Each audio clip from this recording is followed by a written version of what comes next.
আকাশ খবর পড়ছি সৃজিত মুখোপাধ্যায়। প্রথমেই বিশেষ খবর। প্রধানমন্ত্রী নরেন্দ্র মোদী বলেছেন, ভারত ও রাশিয়া 2030 সালে নির্ধারিত সময়ের আগেই দ্বিপাক্ষিক বাণিজ্য লেনদেন $10,000 কোটি নিয়ে যাওয়ার লক্ষ্যমাত্রা অর্জন করবে। রাষ্ট্রপতি দ্রৌপদী মুর্মু বলেছেন, ভারত রাশিয়ার বিশেষ কৌশলগত অংশীদারিত্বের ক্ষেত্রে রুশ রাষ্ট্রপতি পুতিনের সমর্থন এবং ব্যক্তিগত উদ্যোগ প্রশংসনীয়। শীতকালীন ছুটি এবং বিয়ের মরশুমে উড়ানে যাত্রী ভিড় সামাল দিতে ও পরিস্থিতি স্বাভাবিক করার জন্য ডিজিসিএ এর পক্ষ থেকে সমস্ত পাইলট সংগঠনের সহযোগিতা চাওয়া হয়েছে। ত্রুটিহীন ভোটার তালিকা তৈরির স্বার্থে এসআইআর এর সময়সীমা আরও বাড়ানো হতে পারে বলে মুখ্য নির্বাচন কমিশনার জ্ঞানেশ কুমার ইঙ্গিত দিয়েছেন। পশ্চিমবঙ্গে যৌনকর্মীদের জন্য আগামী 9 ডিসেম্বর উত্তর কলকাতার বিশেষ এনিউমারেশন ক্যাম্প আয়োজন করবে নির্বাচন কমিশন। সংবিধান প্রণেতা বাবা সাহেব ডক্টর ভীমরাও আম্বেদকরের 70তম মহাপরিনির্বাণ দিবসে আজ নানা অনুষ্ঠানে তাঁকে স্মরণ করা হচ্ছে। ভারত আজ একদিনের ক্রিকেট সিরিজের নির্ণায়ক তথা শেষ ম্যাচে দক্ষিণ আফ্রিকার বিরুদ্ধে খেলবে। আসছি বিস্তারিত খবরে। ভারত ও রাশিয়া 2030 সালের মধ্যে দ্বিপাক্ষিক বাণিজ্যিক লেনদেন $10,000 কোটি নিয়ে যাওয়ার লক্ষ্যমাত্রা ধার্য করেছে। গতকাল নতুন দিল্লিতে রুশ রাষ্ট্রপতি ভ্লাদিমির পুতিনের সঙ্গে ভারত রুশ বাণিজ্য ফোরামে বক্তব্য রেখে প্রধানমন্ত্রী নরেন্দ্র মোদী বলেন, দুদেশের নেতৃবৃন্দের মধ্যে সাম্প্রতিক আলোচনা এবং উভয় দেশের বাণিজ্যিক সম্ভাবনা থেকে আশা করা যায় যে নির্ধারিত সময়ের আগেই এই লক্ষ্যমাত্রা পূরণ করা সম্ভব হবে।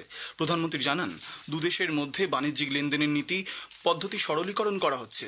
এছাড়াও ভারত ও ইউরেশীয় অর্থনৈতিক ইউনিয়নভুক্ত দেশগুলির মধ্যে একটি মুক্ত বাণিজ্য চুক্তি বিষয়ে আলোচনা শুরু হয়েছে।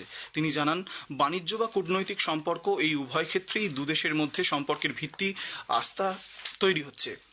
पिछले वर्ष राष्ट्रपति पुतिन और मैंने 2030 तक द्विपक्षीय व्यापार को $100 बिलियन का उस लक्ष्य को पार करने का हमने निर्धार किया था। लेकिन मेरी जो राष्ट्रपति पुतिन से बात हो रही है और जिस प्रकार के पोटेंशियल नजर आ रहे हैं, मुझे नहीं लगता कि हमें 2030 तक इंतजार करना पड़ेगा। ये मैं साफ देख रहा हूँ। हम उस लक्ष्य को समय से पूरा करने के संकल्प के साथ आगे बढ़ रहे हैं और मेरा विश्वास बढ़ रहा है। टैरिफ और नॉन टैरिफ बैरियर्स को कम किया जा रहा है। রাষ্ট্রপতি দ্রৌপদী মুর্মু বলেছেন, ভারত রুশ অংশীদারিত্ব শান্তি, স্থিতাবস্থা এবং পারস্পরিক আর্থসামাজিক ও প্রযুক্তিগত অগ্রগতির ক্ষেত্রে দুদেশের সহযোগিতা নিশ্চিত করবে। গত সন্ধ্যায় রাষ্ট্রপতি রুশ রাষ্ট্রপতির পুতিনের সম্মানে এক নৈশভোজের আয়োজন করেন। শ্রীমতী মুর্মু বলেন, তাঁর এই সফর দুই দেশের মধ্যে নৈশভোজের এই কৌশলগত সম্পর্কের ক্ষেত্রে একটি গুরুত্বপূর্ণ মাইল ফলক। 2025 সাল ভারত রাশিয়া বহুমুখী অংশীদারিত্বের জন্য বিশেষভাবে ফলপ্রসূ হয়েছে। রাজনৈতিক বিনিময়, বাণিজ্য, অর্থনীতি, প্রতিরক্ষা, পারমাণবিক ক্ষেত্রে সহযোগিতা, মহাকাশ বিজ্ঞান ও প্রযুক্তি এবং মানুষে মানুষের সম্পর্ক সহ বিভিন্ন ক্ষেত্রে উল্লেখযোগ্য অগ্রগতি হয়েছে বলেও রাষ্ট্রপতি অভিমত ব্যক্ত করেন। ये अवसर हमारे लिए विशेष महत्व रखता है क्योंकि हम भारत रूस स्ट्रेटेजिक पार्टनरशिप की 25वीं वर्षगांठ मना रहे हैं।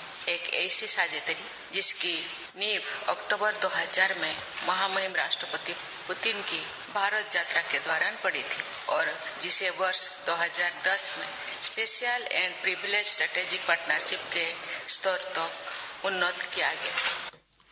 ভারত ও রাশিয়ার মধ্যে দীর্ঘদিনের অটুট বন্ধুত্বের সম্পর্ক আগামী দিনেও আরও নিবিড় হবে বলে রাষ্ট্রপতি মুর্মু এবং রুশ রাষ্ট্রপতি ভ্লাদিমির পুতিন উভয়ে দৃঢ় প্রত্যয় ব্যক্ত করেন।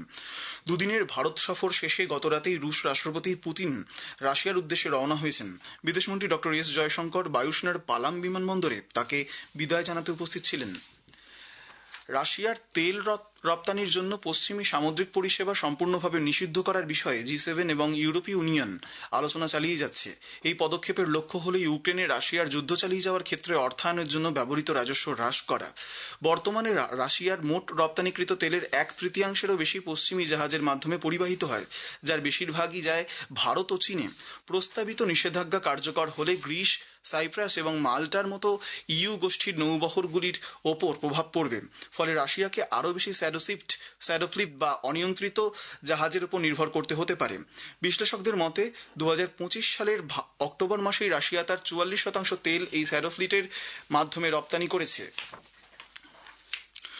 সম্পূর্ণ স্বচ্ছ ত্রুটিহীন ভোটার তালিকা তৈরির স্বার্থে নির্বাচন কমিশন এসআইআর এর সময়সীমা আরও বাড়াতে পারে বলে ইঙ্গিত দিয়েছে। এসআইআর এর কাজ চলা মোট 12টি রাজ্য কেন্দ্রশাসিত অঞ্চলের মুখ্য নির্বাচনী আধিকারিকদের নিয়ে গতকাল এক বৈঠকে মুখ্য নির্বাচন কমিশনার জ্ঞানেশ কুমার একথা জানান।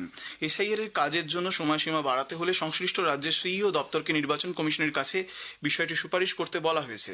নির্বাচন কমিশন তা খতিয়ে দেখে ডেডলাইন বা নির্ধারিত সময়সীমা বাড়ানোর সিদ্ধান্ত নেবে। কেরালায় ইতিমধ্যে নির্বাচন কমিশন রাজ্য সরকারের অনুরোধে এসআইআর প্রক্রিয়ার সময়সীমার মেয়াদ আরও 1 সপ্তাহের জন্য বাড়িয়ে দিয়েছে। এদিকে কমিশন খসড়া ভোটার তালিকায় যাতে যোগ্য ভোটারদের নাম থাকে তা সুনিশ্চিত করার লক্ষ্যে 11ই ডিসেম্বর এনুমারেশন পর্ব শেষ হওয়ার আগে সংশ্লিষ্ট পোলিং বুথে বিএলওদের বৈঠক করার নির্দেশ দিয়েছে। এই বৈঠকে বুথ লেভেল এজেন্টদের উপস্থিতি বাধ্যতামূলক। নির্বাচন কমিশন কেরালায় ভোটার তালিকায় বিশেষ নিবিড় কর্মসূচি এসআইআর প্রক্রিয়ার মেয়াদ আরও 1 সপ্তাহের জন্য বাড়িয়ে দিয়েছে। কমিশনের এক নির্দেশিকায় জানানো হয়েছে, এনুমারেশনের কাজ যা 11ই ডিসেম্বর শেষ হওয়ার কথা ছিল তা এখন 18ই ডিসেম্বর পর্যন্ত চলবে। পশ্চিমবঙ্গে যৌনকর্মীদের জন্য আগামী 9ই ডিসেম্বর উত্তর কলকাতার বিশেষ এনুমারেশন ক্যাম্প আয়োজন করবে নির্বাচন কমিশন। যৌনকর্মীদের বিভিন্ন সংগঠনের আবেদনের প্রেক্ষিতে রাজ্যের মুখ্য নির্বাচনী আধিকারিকদের দপ্তর এই সিদ্ধান্ত নিয়েছে। বিভিন্ন ওয়ার্ডে এনুমারেশন ফর্ম সংক্রান্ত এই বিশেষ ক্যাম্পের আয়োজন করা হবে। 166 শ্যামপুকুর বিধানসভা কেন্দ্রের অন্তর্গত সোনাগাছির বিভিন্ন ওয়ার্ডে পৌঁছে যাবেন কমিশনের আধিকারিকরা। সেখানে পৌঁছে এনুমারেশন ফর্ম সংক্রান্ত যৌনকর্মীদের সমস্যার কথা শুনবেন তারা এবং সহায়তা করবেন।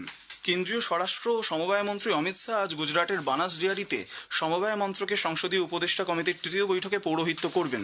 3 দিনের গুজরাট সফরে তিনি আজ সানাদারে বানাস ডেয়ারিতে জৈব সিএনজি ও সার প্রকল্পের উদ্বোধন করবেন। এছাড়া সানাদারে অত্যাধুনিক প্রযুক্তিতে নির্মিত মিল্ক পাউডার ও বেবি ফুড প্রকল্পের উদ্বোধনী অনুষ্ঠানেও যোগ দেবেন তিনি। অসামরিক উড়ান দপ্তরের মহানির্দেশক ডিজিসি এর পক্ষ থেকে শীতকালীন ছুটি এবং বিয়ের মরশুমে বিভিন্ন উড়ানে যাত্রীদের অতিরিক্ত চাহিদার প্রেক্ষিতে সমস্ত পাইলট সংগঠনের কাছে পরিস্থিতি স্বাভাবিক করার জন্য সহযোগিতা চেয়েছে। আগেই জানানো হয়েছে, গত বৃহস্পতিবার অসামরিক উড়ান দপ্তরের মন্ত্রী KR নাইডু সাম্প্রতিক পরিস্থিতির প্রেক্ষিতে ডিজিসিএ, AAI ও ইন্ডিয়া বিমান সংস্থার বরিষ্ঠ আধিকারিকদের সঙ্গে এক উচ্চ পর্যায়ের বৈঠকে পরিস্থিতি পর্যালোচনা করেন। ইন্ডিগো সংস্থার আবেদনের প্রেক্ষিতে পাইলটদের উড়ানের সময়কালে সীমা সংক্রান্ত নিয়ম একেবারের জন্য ছাড় দেওয়ার ব্যবস্থাও করা হয়েছে। খবর শুনছেন আকাশবাণী থেকে। আমাদের সংবাদ শোনা যাবে ইউটিউব চ্যানেল আকাশবাণী সংবাদ বাংলা, ফেসবুক ও ইনস্টাগ্রাম আকাশবাণী সংবাদ কলকাতায় এবং এক্স হ্যান্ডেল AIR নিউজ কলকাতাতে। সংবিধান প্রণেতা বাবা সাহেব ডক্টর ভীমরাও আম্বেদকরের 70তম মহাপরিনির্বাণ দিবসে আজ নানা অনুষ্ঠান তাকে স্মরণ করা হচ্ছে। সংসদ ভবন প্রাঙ্গণের প্রেরণাস্থলে বাবা সাহেবের প্রতিমূর্তির সামনে ডক্টর আম্বেদকর ফাউন্ডেশন এবং সামাজিক ন্যায় এবং ক্ষমতায়ন মন্ত্রকের পক্ষ থেকে আজ তার মৃত্যুবার্ষিকীতে এক বিশেষ অনুষ্ঠানের আয়োজন করা হয়েছে। রাষ্ট্রপতি দ্রৌপদী মুর্মু, প্রধানমন্ত্রী নরেন্দ্র মোদী, রাজ্যসভার উপাধ্যক্ষ হরিবংশ নারায়ণ সিং, বিরোধী দলনেতা এবং সাংসদ ও অন্যান্য বিশিষ্ট ব্যক্তিরা সেখানে পুষ্পার্ঘ্য অর্পণ করে ডক্টর আম্বেদকরের প্রতি শ্রদ্ধা অর্পণ করেছেন। জনসাধারণ সংসদ ভবনের প্রাঙ্গণে ডক্টর BR আম্বেদকরের মূর্তিতে পুষ্পার্ঘ্য অর্পণ করে শ্রদ্ধা জানাতে পারবেন। উপরাষ্ট্রপতি CP রাধাকৃষ্ণন, লোকসভার অধ্যক্ষ ওম বিড়লা আজ মহাপরিনির্বাণ দিবসে ভারতরত্ন ডক্টর BR আম্বেদকরের প্রতি শ্রদ্ধাঞ্জলি জানিয়েছেন। রাষ্ট্রপতি দ্রৌপদী মুর্মু চলতি মাসের 9 তারিখে নতুন দিল্লিতে 2023-24 সালের হস্তশিল্প সম্মান প্রদান করবেন। দেশের বিশিষ্ট হস্তশিল্পীদের সম্মানিত করতে পুরস্কার প্রদান করা হয়। কেন্দ্রীয় বস্ত্রমন্ত্রী গিরিরাজ সিং এবং বস্ত্র প্রতিমন্ত্রী প্রবীত্র মার্গারিটা এই অনুষ্ঠানে উপস্থিত থাকবেন। দেশের ঐতিহ্যপূর্ণ হস্তশিল্পকে তুলে ধরতে সরকারের অঙ্গীকারের লক্ষ্যেই এই উদ্যোগ বলে বস্ত্রমন্ত্রক জানিয়েছে। ভারতের সেনাবাহিনীর প্রধান জেনারেল উপেন্দ্র দ্বিবেদী সময়ের দাবি মেনে উদ্ভাবন, অখণ্ডতা ও যৌথ উদ্যোগে কাজ করার জন্য সেনা কমান্ডারদের কাছে আহ্বান জানিয়েছেন। গতকাল নতুন দিল্লিতে শেষ হওয়া সেনা কমান্ডারদের 2 দিনের দ্বিবার্ষিক সম্মেলনে তিনি এই আহ্বান জানান। আন্তর্জাতিক মুদ্রা ভান্ডার IMF ঘূর্ণিঝড় দ্বিতীয়বার বিধ্বস্ত শ্রীলঙ্কার অর্থনীতিকে পুনরায় চাঙ্গা করে তুলতে সে দেশের $200 মিলিয়ন সাহায্যের আবেদন বিবেচনা করবে বলে জানিয়েছে। শ্রীলঙ্কা তাদের র্যাপিড ফাইন্যান্সিং ইনস্ট্রুমেন্ট RFI এর অধীনে IMF এর কাছে আপৎকালীন আর্থিক সহায়তা চেয়েছে। RFI হলো একটি সুবিধা প্রকল্প যা প্রাকৃতিক দুর্যোগ বা জরুরি অবস্থার কারণে আর্থিক দুরবস্থার সম্মুখীন কোনো দেশকে দেওয়া হয়ে থাকে।